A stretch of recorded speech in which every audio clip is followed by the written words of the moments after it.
जी जी आ जाइए। अब हम लोग आज क्या देखने वाले हैं? आज हम लोग देखने वाले हैं उत्तल दर्पण से प्रतिबिंब बनने के नियम। क्या देखने वाले हैं जी? उत्तल दर्पण से प्रतिबिंब बनने के नियम क्या देखने वाले हैं स्टूडेंट? उत्तल दर्पण से प्रतिबिंब बनने के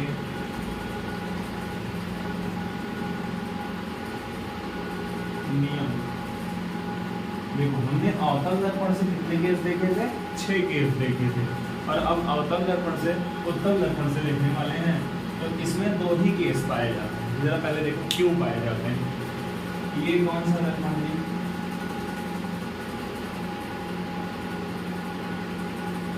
ये कौन सा दर्पण है? कमेंट बॉक्स में बताओ, ये कौन सा दर्पण है? चलो, ये दर्पण हो गया हमारा उत्तल दर्पण। कौन सा दर्पण है जी? उत्तल दर्पण। अब एक चीज बताओ, पोल कहाँ है इसमें? ध्रुव कहाँ पे है इसमें? आप लोग कहोगे सर यहाँ पे है ध्रुव। कहाँ पे है? ध्रुव यहाँ पे है। चलो जी, हमने मान भी लिया, तुमने कह भी दिया, है ना। अब जरा बताना, सेंटर कहाँ पे होगा? कहीं यहाँ पे होगा। फोकस कहाँ पे होगा? कहीं यहाँ पे होगा। एक चीज देखना, इसमें प्रकाश इधर से नहीं जाएगा। क्यों? क्योंकि इधर से तो कलई की गई है। प्रकाश तो आएगा उधर से, इधर से आएगा प्रकाश तो आएगा इधर से, इधर पे नहीं। तो इसमें केवल 2 ही स्थिति दिख रही है हमें। एक कि हम वस्तु को अनंत पे डाल दें, दूसरा पोल और अनंत के बीच यहाँ कहीं डाल दें, है ना। 2 ही स्थिति तो दिख रही है, क्योंकि वस्तु अगर इधर रखेंगे तो कलई की गई है, कोई परावर्तन नहीं होगा, कोई दर्पण प्रतिबिंब नहीं बनेगा। समझ में आया? इसीलिए इसमें केवल 2 केस होते हैं। इसमें फोकस दूरी का झंझट नहीं होता, सेंटर का झंझट नहीं होता, और किसी चीज का झंझट नहीं होता। इसमें केवल पोल और अनंत के बीच रखो और एक बार अनंत पे रखो, प्रतिबिंब निर्मित हो जाता है। जरा ये बताना, पोल कहते किसे हैं? कमेंट बॉक्स में एक बार जल्दी बताना, ध्रुव किसे कहते हैं? तो ध्रुव क्या होता है? दर्पण के बीचों बीच से जाने वाली रेखा, यानी कि मुख्य अक्ष दर्पण को जहाँ पे काटती है, ध्रुव कहलाता है। समझ में आया ऑल स्टूडेंट? चलो, फोकस किसे कहते हैं? मुख्य अक्ष के समांतर जाने वाली प्रकाश किरण परावर्तन के पश्चात जिस बिंदु से जाती है, मुख्य अक्ष के समांतर आने वाली प्रकाश किरण परावर्तन के पश्चात जहां से जाएगी, क्या कहलाती है? फोकस कहलाता है। सेंटर क्या है? उस गोले का केंद्र, उस गोले का केंद्र जिससे दर्पण काटा गया रहता है, गोकर का केंद्र कहलाता है। उस दर्पण का केंद्र जिससे दर्पण काटा गया रहता है, उस गोले का केंद्र जिससे दर्पण काटा गया रहता है, वक्र का केंद्र कहलाता है। ऑल स्टूडेंट पे योर अटेंशन दैट। देखो, ध्रुव देख लिया हमने, फोकस देख लिया, सेंटर देख लिया, दर्पण क्या होता है ये भी देख लिया। अब वस्तु रख के स्थिति चेक करते हैं। पहली स्थिति में कौन सी स्थिति? पहली स्थिति। ये चित्र अलग से बना लेना। पहली स्थिति। अब समझ लो, हमने स्लाइड को कॉपी कर दिया और नेक्स्ट पे है, समझे? तो इसको दोबारा बना लेना, ये चित्र हमें दोबारा बना लेना है, समझे? चलो इसको मिटा देना, जरा सा ध्रुव को भी हटा दे रहे हैं यहाँ से, मिटा देना। लिख लेना कैसे क्या होता है, समझ में आया? अब जब वस्तु अनंत पर हो, कहाँ पर हो? अनंत पर हो। जरा ये बताओ, अनंत वाले केस में क्या देखा था हमने? हमें कंफर्म नहीं था। जब हमें कंफर्म नहीं होता तो हम 2 किरण सीधी सीधी निकाल देते हैं। चलो जी, निकाल देते हैं 2 किरण। एक किरण इधर से आएगी, एक किरण इधर से आएगी, ऐसे, एक ऐसे। अब जरा देखो, ये जब परावर्तित होगी तो ऐसे चली जाएगी, ये जब परावर्तित होगी तो इधर चली जाएगी। देखो, कोई किरण आएगी, टकराएगी, वापस चली जाएगी, आएगी, टकराएगी, वापस चली जाएगी। और झुकाव देखते हुए देखो, झुकाव इस साइड है तो किरण ऊपर जाएगी, झुकाव नीचे है तो किरण नीचे जाएगी। समझ में आया? जरा ध्यान दो, जरा ध्यान दो इधर कि यहाँ पे तो कहीं काटेंगी नहीं एक दूसरे को, कहीं काटेंगी। देखो, उधर जा रही है ये, इधर एक जने इधर जा रहे हो, एक जने जा रहे हो वहाँ क्या कहते हैं, एक लोग जा रहे हो दिल्ली की ओर, एक लोग जा रहे हो कर्नाटका की ओर, दोनों मिलोगे कहीं? एक लोग जा रहे हो जम्मू कश्मीर, एक लोग जा रहे हो कन्याकुमारी, मिलोगे कहीं? कहीं नहीं मिलोगे ना। लेकिन देखो, इनको अगर आगे बढ़ाया जाए तो फोकस से ही गुजरेंगे, फिक्स है ये, है ना। देखो, ये यहाँ पे काट दिया इन्होंने, तो आभासी रूप से हमने क्या किया? पीछे बढ़ा लिया, और बढ़ाने पर क्या हुआ? कहाँ मिल गए? फोकस पे मिल गए हो चाचा। समझ में आ गई नहीं? समझ में आया कि नहीं? इतना कि मुख्य अक्ष के समांतर आने वाली प्रकाश किरण परावर्तन के पश्चात कहां से जाती है? मुख्य फोकस से जाती है। कहां से? जहां इन्होंने एक दूसरे को काटा हमने कह दिया वो फोकस है। समझ में आ गया? जहां इन्होंने एक दूसरे को काटा हमने कह दिया फोकस है। जहां इन्होंने एक दूसरे को काटा हमने कह दिया फोकस है। अच्छे से ध्यान देना क्योंकि सबसे टफ चैप्टर होता है क्लास 12 तक है ये सब। समझे? आ जाओ जरा बताना प्रतिबिंब कैसा बना है? कि मतलब पहला दर्पण के पीछे बना है ना? दर्पण के पीछे, ये बताओ दर्पण के पीछे बना है तो सीधा बना होगा।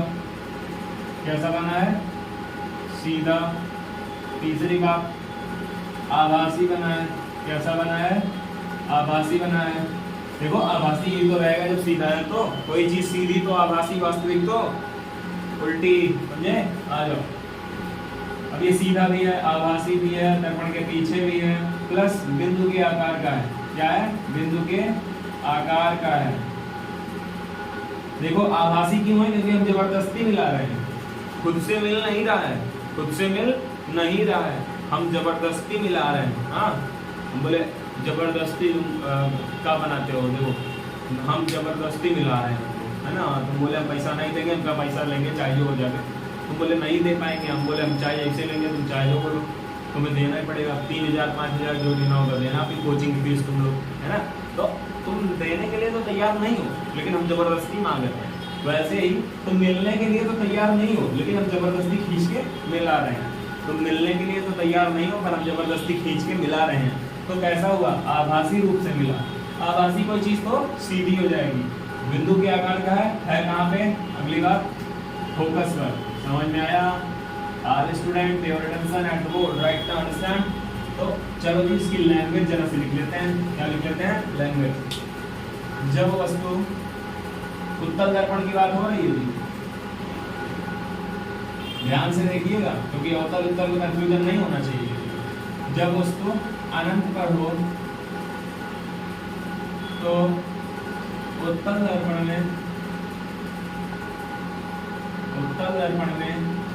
प्रतिबिंब, फेयर कॉपी सबकी क्रिएट होनी चाहिए, बननी चाहिए। फेयर कॉपी नहीं ठीक नहीं होगा तुम्हारे स्वास्थ्य के लिए बच्चा। समझे?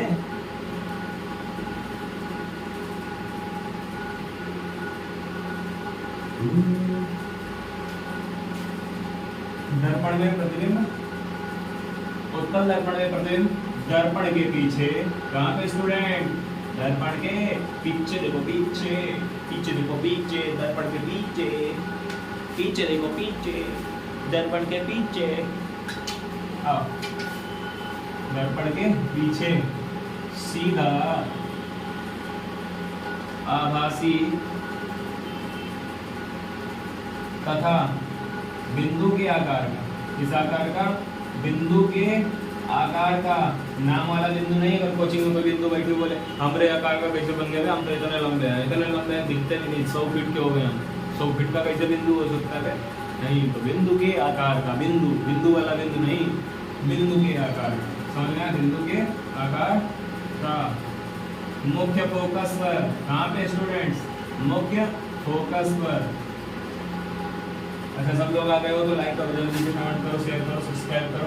कर तो दिए हो, नए हो तो कर दो, पुराने हो तो जाओ, हम रोकेंगे थोड़े। मुख्य फोकस पर बनता है। चलो ये केस समझ में आ गया होगा तो एक बार लिख दो yes sir, all clear, yes all clear. हाँ सब साफ है, आ गया समझ में।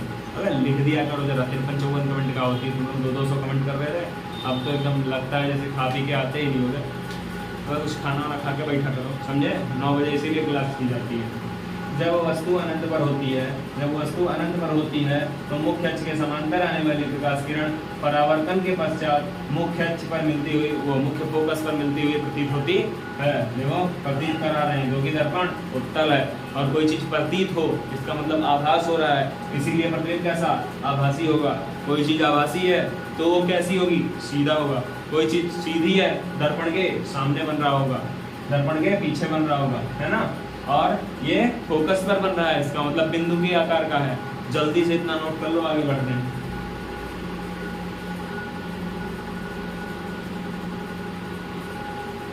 मेरे जिगर का तू मेरी जान है। आ जाओ, समझे? चले आ जाओ, पढ़ते हैं नेक्स्ट केस, केस नंबर 2।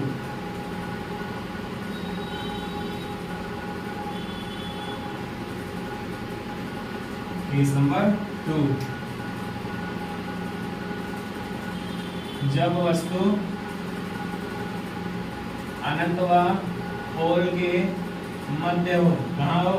अनंत व ध्रुव के मध्य हो। पोल मतलब ध्रुव, अनंत व ध्रुव के मध्य हो, इसका मतलब क्या है? अनंत। जब वस्तु अनंत व ध्रुव के मध्य रख दी जाए, अब वो क्या होगा? जैसा होगा जो वही होगा जो मंजूर भगवान होगा। समझे? वही होगा जो मंजूर भगवान होगा। समझे? आओ,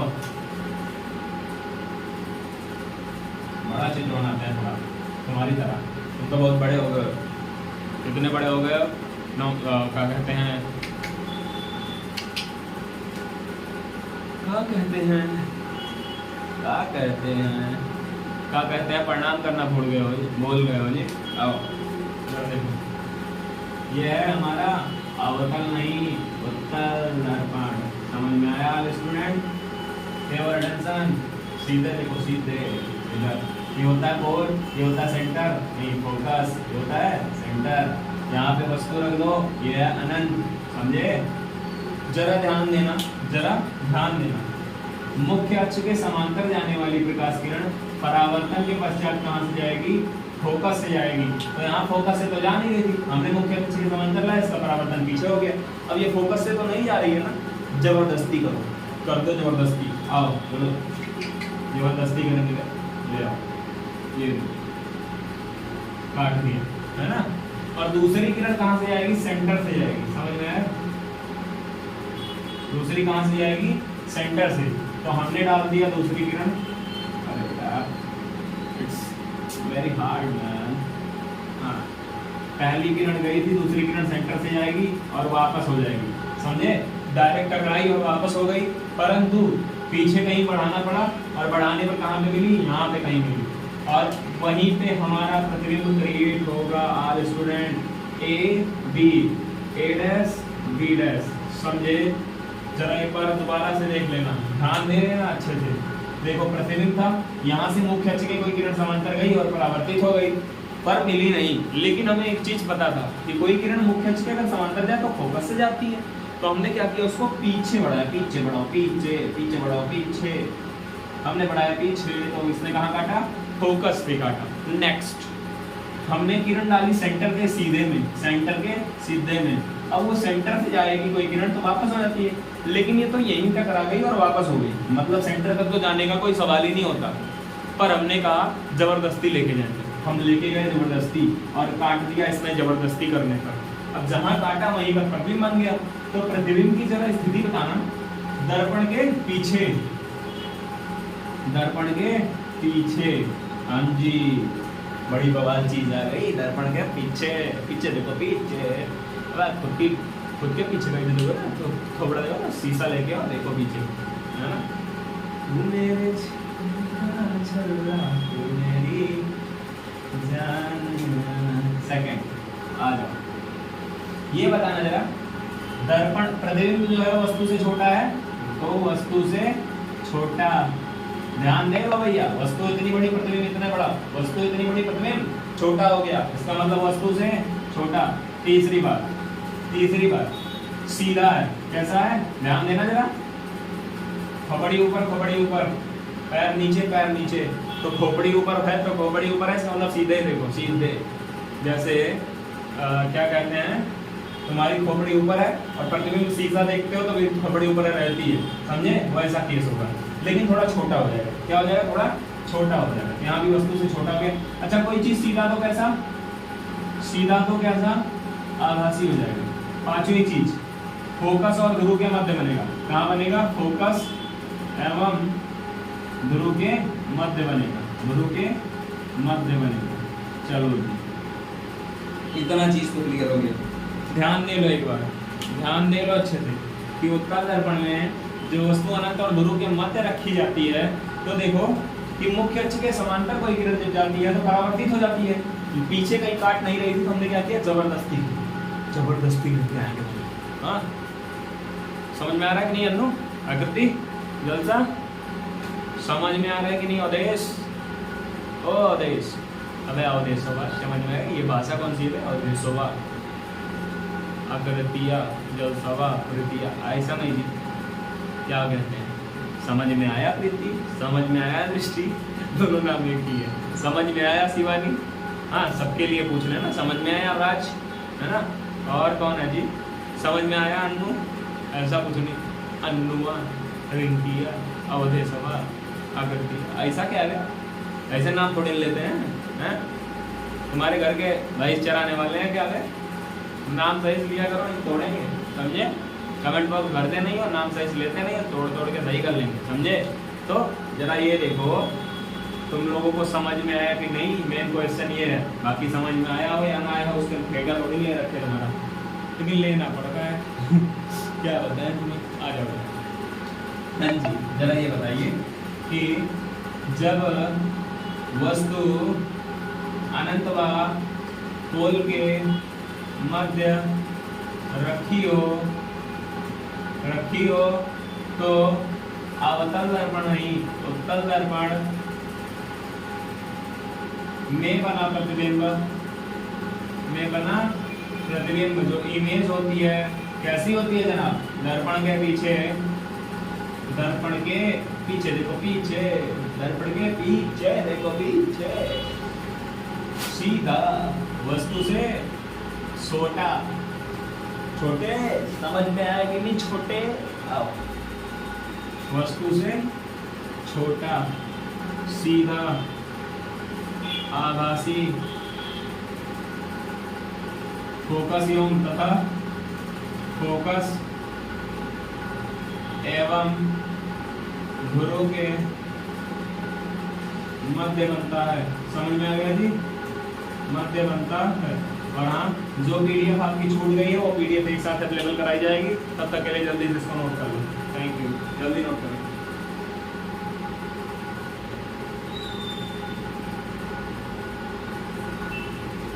तू मेरे जिगर का छलना, तू मेरी जान है,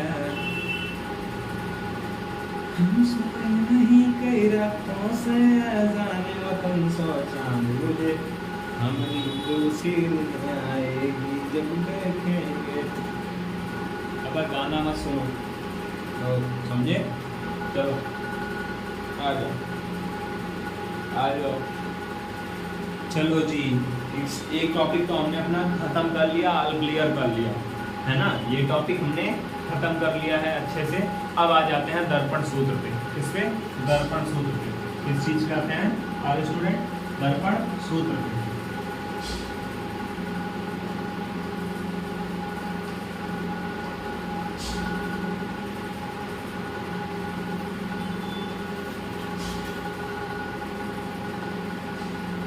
ये है हमारा कौन सा दर्पण? जल्दी से कमेंट करो, कौन सा दर्पण है? जल्दी से कमेंट करो ऑल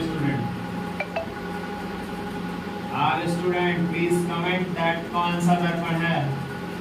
ये कौन सा दर्पण है? जल्दी से कमेंट करो, because we have no time. जल्दी कमेंट करो ऑल स्टूडेंट। ये हमारा पोल, फोकस, सेंटर, समझ में आया?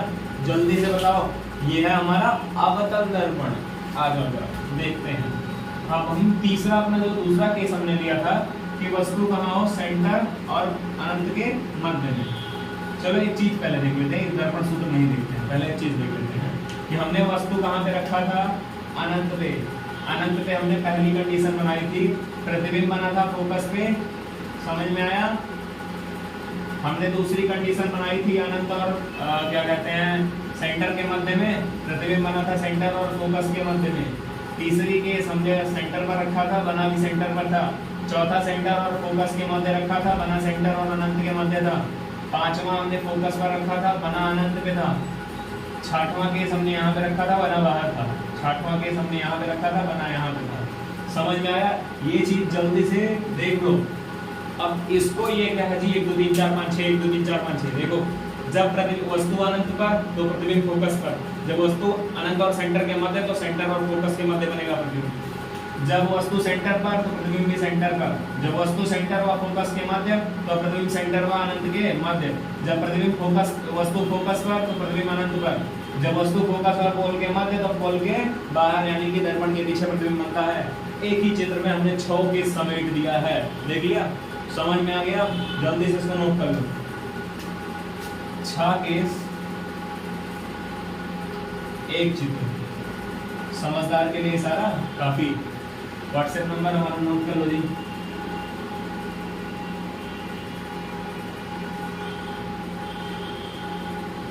81 72 86 64 04।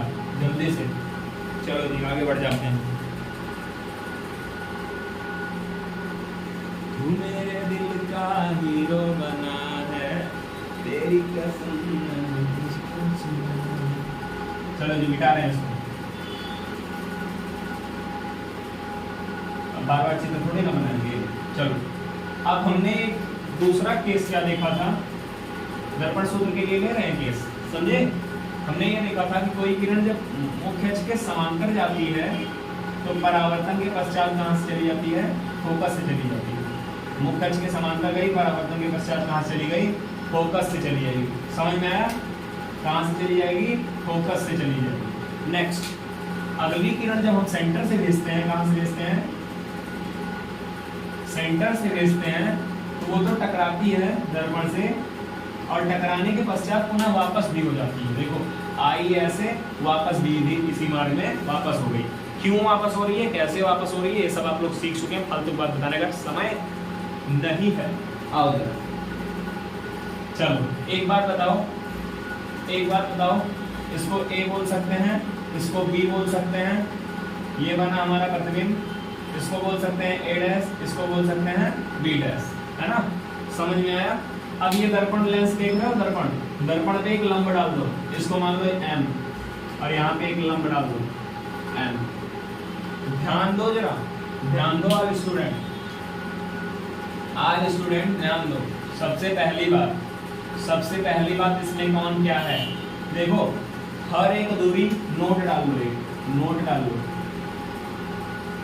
डाल लो एक, और एक चीज मान लो कि हर एक दूरी कहां से मापी जाएगी? ध्रुव से। हर एक दूरी ध्रुव से मापी जाएगी, समझे? अब जरा देखो वस्तु कहां पे रखी है? ए के पास। कहां पे रखी है वस्तु? ए के पास। ध्यान दो, वस्तु कहां पे रखी है? ए के पास। तो वस्तु की दूरी को हम एपी बोलेंगे। क्या बोलेंगे? एपी। चलो जी लिख लेते हैं, वस्तु की दूरी, नीचे लिखना आप लोग, जगह नहीं है यहाँ पे। वस्तु की दूरी बराबर एपी। क्या लिखेंगे? एपी। और हम अपने केस में मतलब हम जहाँ वस्तु की दूरी निकालते हैं उसको हम बोलते हैं, क्या बोलते हैं? वस्तु की दूरी को यू से दिखाते हैं। समझ में आया? किससे दिखाते हैं? यू से। चलो प्रतिबिंब कहाँ से बना है? ए डैश पे। कहाँ बना है? ए डैश पे। देखो ए डैश पे ही तो बना है, तो इसको मापेंगे कौन से? ए डैश पी। प्रतिबिंब की दूरी बराबर ए डैश पी, यानी कि ए डैश पी का मान जरा बताइए, भी बोलते हैं। तो ध्यान दो कि वस्तु की दूरी को u से और प्रतिबिंब की दूरी को v से डिनोट करते हैं, रिप्रेजेंट करते हैं, प्रदर्शित करते हैं। समझ में आया? समझ में आया? बस इतना ही मेन था तुम्हारा। और हाँ एक और चीज, फोकस दूरी तुम पढ़ चुके हो कि फोकस दूरी को f से दिखाते हैं। किससे दिखाते हैं? f से। और एक चीज पढ़ चुके हो, वक्रता त्रिज्या यानी कि CP को दिखाते हैं R से। क्यों? क्योंकि ये है वक्रता त्रिज्या। ध्यान दो, ध्यान देने वाली बात है। CP से दिखाते हैं। किससे दिखाते हैं? CP को R से डिनोट करते हैं। समझ में आया? फोकस दूरी यानी कि FP PF बराबर होगा F के। समझ में आया? All student all clear? सबको समझ में आ रहा है? केवल इतना हमने अभी देखा है कि हमारा वस्तु कहाँ पे है, हमारा प्रतिबिंब कहाँ पे है, फोकस कहाँ पे है, सेंटर कहाँ पे है। ज्यादा कुछ अभी तक हमने नहीं देखा है। चलो जी, अब थोड़ा बवाल करते हैं। ले लेते हैं त्रिभुज ABC और त्रिभुज A', B', C।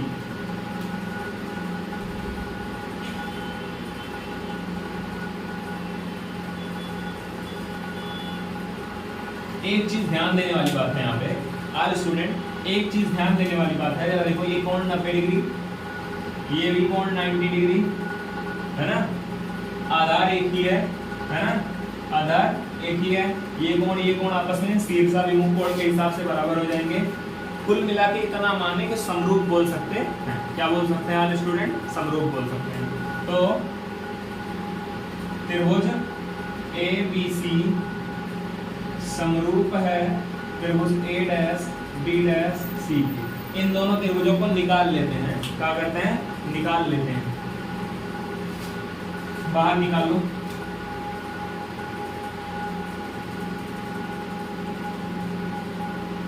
कुछ ऐसे है, देखो ABC, A', B'। ध्यान दो, हमने इसी को उठा के यहाँ पे लाके रख दिया। अब समरूपता की प्रमेय ये कहती है, देखो ये 90 डिग्री है, ये 90 डिग्री है ना। ये क्या है? आधार है। ये क्या है? आधार है। ये क्या है? लंब है। ये क्या है?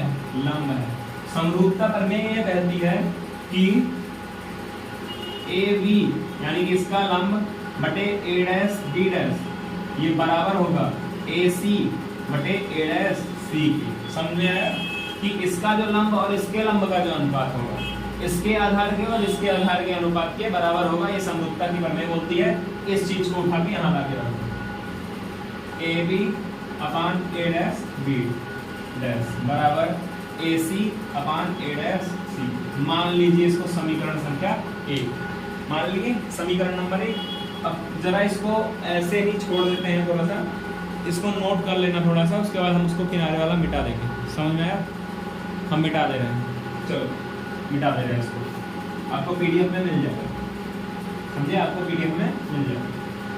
और अभी कुछ चीज़ें और मिटा दी जाएंगी, जैसे WhatsApp में मिटा देते हैं, फालतू जगह मिटा है। आ जाओ जरा समझो। अब ले लेते हैं एक और त्रिभुज MNF और A', B', त्रिभुज MNF व त्रिभुज A', B', समझ में आया? त्रिभुज MNF व A', B', ये देखो, यहाँ भी ये 90 डिग्री है क्योंकि लंब डाले थे, यहाँ भी ये 90 डिग्री है ना। यहाँ ये कोण आपस में बराबर होंगे। सेम कॉन्सेप्ट पुराना वाला, फिर से चित्र बना लेते हैं। MNF A', B'। जरा ध्यान दो वाले स्टूडेंट, MN कौन? MN upon A', B', MN upon A', B' ये बराबर होना चाहिए FN किसके? FN नहीं, NF upon NF upon A', F के। ये समझ में ना आया हो तो जल्दी से बताओ।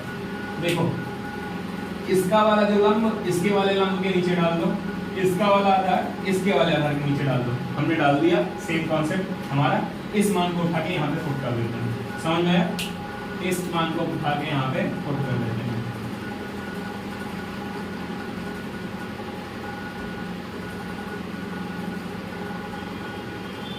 अब जरा ध्यान दो कि MN और AB आपस में बराबर है। ध्यान दो, MN और AB आपस में बराबर है। देखो, ये भी लंब है, ये भी लंब है, और दोनों एक दूसरे के समांतर हैं, मतलब समान दूरी से रेखाएं गुजर रही हैं। समान दूरी से, यहाँ 5 मीटर तो यहाँ भी 5 मीटर, यहाँ भी 5 मीटर। तो अगर यहाँ पे AB है तो यहाँ भी AB होगा ना? क्या होगा कि नहीं? क्योंकि समांतर है। ध्यान दो, समांतर है, तो ये गैप अगर AB तो ये गैप भी AB होगा। MM बराबर AB, क्या है? MN बराबर AB। तो जहाँ पे MN है वहां पे लिख दो AB अपान A', B' बराबर NF अपान A', F। समझ में आया हो इतना? बताओ, समझ में आ गया हो इतना तो जल्दी से कमेंट कर दो, है ना। ना समझ में आ रहा हो तो दोबारा जाके देख लेना एक बार लेक्चर, क्योंकि ये बहुत ही इम्पोर्टेंट है तुम लोगों के लिए। समझ में आया? अब जरा ध्यान दो, NF नहीं की, हाँ सही। आओ जरा, आओ, चलो आ जाओ। देखो जरा n और p एक दूसरे के बहुत नजदीक हैं, n इज अप्रोक्सीमेटली p के बराबर है, मतलब n जो है बहुत ज्यादा करीब है p के, तो हम ऐसा बोल सकते हैं n बराबर p। मतलब कोई चीज ऐसे चिपका के रख दिए जब हम बोले कि ये भी उतने पे है ये भी उतने पे, ज्यादा दूर का फर्क नहीं है ना। अब तुम देखो कि दिल्ली में कुतुब मीनार के पास खड़े हो, कहाँ पे खड़े हो? कुतुब मीनार के पास। अब एक बंदे ने कुतुब मीनार टच किया है, दूसरे ने बोला कुतुब मीनार टच करने से थोड़ी दूरी पर है, मतलब इतना उतना, तो वो भी कह सकता है कि हम एकदम बराबर हैं, एकदम हम दोनों एक दूसरे के बराबर हैं, एकदम पहुंच चुके हैं, है ना। तो वैसे ही सेम चीज n और p एक दूसरे के एकदम करीब करीब हैं, रिश्तेदार हैं, एकदम बगल बगल में पड़ोसी हैं। अब पड़ोसी झगड़ा नहीं हो रहा, देखो पड़ोसी हैं, पड़ोसी एक दूसरे से प्रेम करते हैं, इज्जत के साथ रहते हैं, तो पड़ोसी ने पड़ोसी को बुला लिया, तुम्हारी तरह मारपीट नहीं किया गया, उनका मारपीट करने को कराते हो। आ जाओ n की जगह हम p लिख सकते हैं, यहाँ पे nf की जगह, तो हम इसको ऐसा भी तो लिख सकते हैं ab upon a dash b dash बराबर pf upon a dash f। समीकरण संख्या 2 मान सकते हैं कि नहीं, जरा ध्यान दो। n की जगह हमने क्या लिख दिया p, n की जगह हमने क्या लिख दिया p। समीकरण दूसरा तैयार है, जल्दी से इतना नोट कर लो, आगे बढ़ते हैं लोग, जल्दी इतना नोट करो। ये b है जी, मिट गया हाथ से। चलो ये है हमारा समीकरण नंबर 2, इसको जल्दी से, हाँ जी, जिनका नोट हो गया अच्छी बात है, जिनका नहीं नोट हुआ और अच्छी बात है। चलें आगे बढ़ जाएं, आगे बढ़ जाएं जी। आज का लेक्चर लॉन्ग जा रहा है, हमारे पास इतना फालतू टाइम नहीं है। हाँ जी, आओ जरा स्क्रीनशॉट पीडीएफ आपको मिल जाएगा, इसको जरा मिटाते हैं। अब ध्यान दो समीकरण 1 और 2 को, ध्यान दो समीकरण 1 और 2 को, ध्यान दो जरा। ab upon a dash b dash, ये दोनों अगर एक दूसरे के बराबर हैं, देखो 5 रुपया बराबर 5 रुपया, 5 रुपया बराबर 5 रुपया होता है ना, कोई बोले 5 रुपया बराबर 5 रुपया, और नीचे भी बोले 5 रुपया बराबर 5 रुपया। सिक्का का फर्क है कि सिक्का अलग है, ये अगर 5 रुपया इस 5 रुपया के बराबर है, तो ये दोनों आपस में बराबर होंगे, मतलब समझने का प्रयास करो जरा। देखो एक बंदा है जो कि 5 किलो का है, ये 5 किलो, और ये है मान लो उदाहरण नाम से लेते हैं, यहाँ आकृति 5 किलो, अवधेश 5 किलो, है ना। आकृति और अवधेश एक दूसरे के बराबर बराबर वजन में है ना। अब नीचे आ जाओ, यहाँ है जलसा 5 किलो, यह है प्रीति 5 किलो, तो हम ये बोल सकते हैं ना, आकृति और प्रीति आपस में बराबर है, तो जलसा और अवधेश भी आपस में बराबर होंगे, है ना। मान लेते हैं, जरा सा लिख के देखते हैं, ऐसे ही समझ।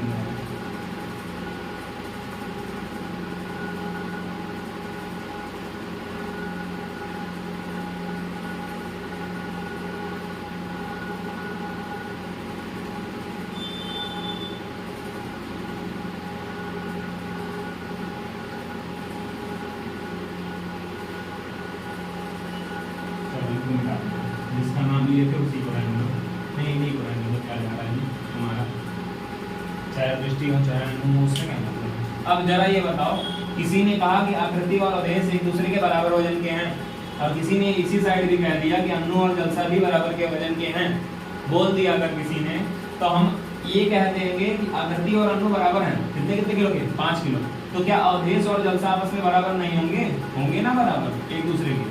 तो ये जैसे एक दूसरे के बराबर हो रहे हैं, वैसे ध्यान दो AB और A dash B dash upon AB upon A dash B dash, ये दोनों अगर एक दूसरे के बराबर हैं, तो ये दोनों भी बराबर होंगे, ये दोनों भी बराबर होंगे, होंगे कि नहीं होंगे? जरा समझो, ये दोनों भी एक दूसरे के बराबर होंगे, ये दोनों भी एक दूसरे के बराबर होंगे, होंगे ना। चलो लिखते हैं, आओ जरा लिखते हैं, जरा लिखते हैं, जरा लिखते हैं कि क्या हुआ। समीकरण 1 व 2 की, समीकरण 1 व 2 से, समीकरण 1 व 2 से हमने जब तुलना किया तो हमें क्या मिला, AC upon A dash C बराबर PF upon A dash F। चलो जी, अब हमें इनके सबके मान निकालने हैं और मान को पुट करना है, जरा इनको मिटा देते हैं। PF का मान तो यहीं से हमें मिल जाएगा, और क्या भी यहाँ पे हमने लिखा था, जरा बताइए जरा, फोकस दूरी हो गई थी, मुकद्दर त्रिज्या थी ना CP बराबर थी हमारी क्या कहते हैं R, है ना। इतना चीज़ हमको देख लिया था। अब इसका नोट को मिटा दे रहे हैं, है ना, और इनको फोकस दूरी जी को भेज दे रहे हैं ऊपर। कहाँ भेज दे रहे हैं? ऊपर। F बराबर था हमारा FP बराबर F था, और क्या कहते हैं CP बराबर हमारा आया था वहाँ पे R आया। अभी हम लोग देखेंगे। हाँ, एक और बात, चिन्ह परिपाटी के अनुसार इनमें सब कुछ ऋणात्मक होते हैं, इनमें सब कुछ ऋणात्मक, माइनस माइनस माइनस माइनस। समझ में आया? चिन्ह परिपाटी तो हम लोग भूल ही गए, चिन्ह परिपाटी तो हम लोग पढ़ा था, इसी वास्तविक में देखा था, थोड़ा बहुत पढ़ा था। अगर छूट गया तो कोई बात नहीं, किताब से पढ़ लेना। चलो AC का मान निकालते हैं। AC, A और C, जरा ध्यान दो। AC जो है, अगर हम बड़े वाले में से छोटा वाला घटा दें, बड़े वाले में से छोटा वाला घटा दें, यानी कि AP माइनस PC कर दें, AP माइनस PC कर दें, अगर AP माइनस PC कर दें तो हमें AC मिल जाएगा। AP में से CP घटा दें, AP में से CP घटा दें तो हमें AC मिलेगा। बड़े वाले ब्लॉक में से छोटा वाला ब्लॉक घटा दें, इधर वाला मिलेगा। जरा देखो, जरा देखो, कुछ दिखाते हैं, कुछ दिखाते हैं तुम्हें। हमारे यहाँ तो सही है नहीं है यहाँ पर बच्चे। छोड़ो छोड़ो, थोड़ा सा मार्कर सही समझ। ये देखो, किसी ने कहा इसका मान बताओ इस मार्कर के साथ जुड़े होने पर, इसकी वैल्यू बताओ इस मार्कर के साथ जुड़े होने पर। तुमने कहा कि पूरा जो हमें मार्कर की दी है ये लंबाई, उसमें से इसको घटा दो तो ये आ जाएगा। पूरे में से इसको हटा दे तो ये मिलेगा, पूरे में से इसको हटा दे तो ये मिलेगा। सेम कॉन्सेप्ट, पूरे में से इसको हटा दे तो ये मिलेगा, सेम कॉन्सेप्ट। तो AP का मान क्या है जी? माइनस का U, और PC का मान क्या है? माइनस का R। समझ में आया? बराबर माइनस U प्लस का R। ये चीज मिल गया AC। क्या मिल गया हमें? AC। चलो जी, आसानी से मिल गया। नेक्स्ट हमें निकालना है A'(C). क्या निकालना है? A'(C). जरा देखो A'(C) क्या है? ये बड़े वाले में से छोटा वाला घटा दें, बड़े वाले में से छोटा वाला, यानी कि PC में से A'(C), PC माइनस A'(F) कर देंगे तो हमें मिल जाएगा। देखो PC में से हम PF घटाएंगे, PF घटाएंगे।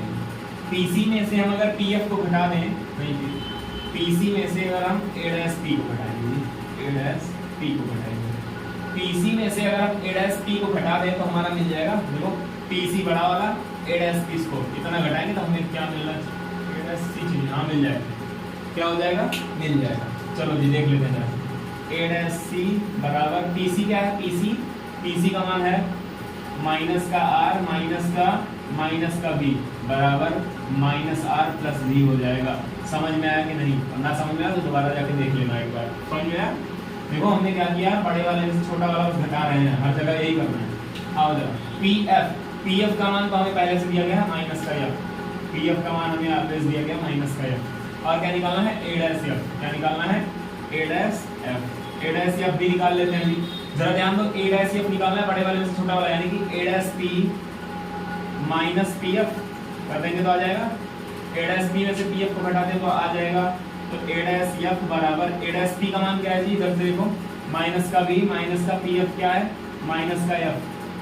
तो माइनस का B माइनस का प्लस का F, A'(F) का मान आ गया। जल्दी से इतना नोट कर लो, जल्दी से इतना नोट कर लो, फिर आगे बढ़ जाते हैं। नोट हो गया? आ जाओ। AC का मान देखो, AC का मान है माइनस U प्लस R, रख दो यहाँ पे माइनस U प्लस R बटे A'(C) का मान है माइनस R प्लस D बराबर PF का मान क्या है हमारा? माइनस का F अपान, और क्या है? A'(F) का F का मान है माइनस B प्लस का F। अब जी इसको तिरछा गुणा कराओ। पहले R को 2F लिख लो। क्या लिख लो? R को 2F लिख लो। Minus U plus 2F upon minus 2F plus B बराबर माइनस का F upon minus B plus का F। जहाँ पे R था हमने रख दिया 2F, क्योंकि हमें एक फार्मूला पता है, हमने एक बार नहीं कराया, भूल गए हैं। F बराबर R/2, इसका डेरिवेशन नहीं करना है, लेकिन हाँ इतना है कि इसको ध्यान में रखो, भूल गए थे बीच में बताना। इसके भी कुछ सवाल लगवाएंगे जरूर, ठीक है? आ जाओ, जरा देखो,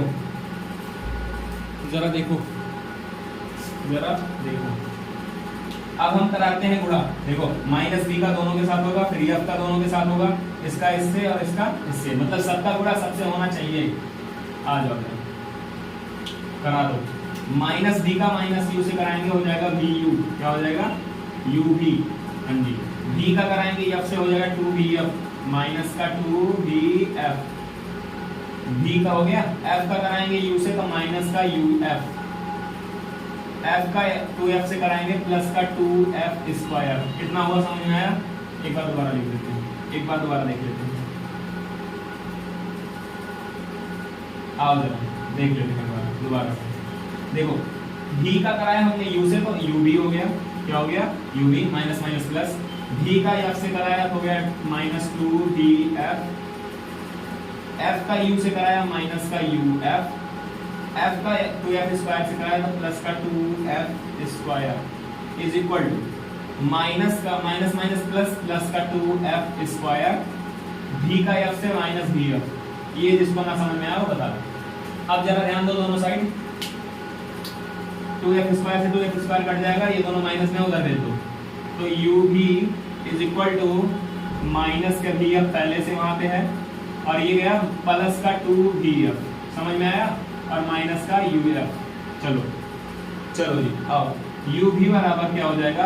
माइनस के vf में से 2vf, मतलब 2 में से एक गया, 2 में से एक गया तो एक हो जाएगा vf और माइनस uf।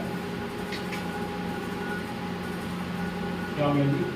ओ हाँ सही, ये माइनस का uf थोड़ी ना, ये प्लस का uf। हाँ ये माइनस का था उधर गया था, प्लस का हो गया था और प्लस का uf। चलो जी दोनों पक्षों में यूएफ से भाग करा दो। दोनों पक्षों में यूबीएफ का भाग करा दो जी। हो क्या जाएगा? यूबी अपान यूबीएफ बराबर बीएफ अपान यूबीएफ प्लस यूएफ अपान यूबीएफ। चलो जी जो कट रहे हैं काट दो उनको, काटो तुम्हारी तरह। Ub ub VF VF UF UF बचा क्या? 1 अपान F बराबर 1 अपान U प्लस 1 अपान V। यही हमारा दर्पण सूत्र है। क्या है? दर्पण सूत्र है। यही हमारा दर्पण सूत्र है जी, यही दर्पण सूत्र है। समझ में आया? अब इनको दोबारा समझाने वाला काम मत कीजिएगा, अपने आप रिवाइज कर लीजिएगा, लेक्चर को 2-4 बार इसको देख लीजिएगा। समझ में आ गया? चलो जी इतना दर्पण सूत्र हमें मिल चुका है, कल इसके सवाल करेंगे। आज के लिए इतना काफी है, मिलेंगे एक नई वीडियो के साथ। अगर ना समझ में आया तो व्हाट्सएप पे कमेंट बॉक्स में बता दीजिएगा कि नहीं आया है, हम दोबारा से समझाने का प्रयास करेंगे। तब तक के लिए चलते हैं, bye bye tata, see you in next class. नमस्ते नमस्कार जय हिंद, see you in next class.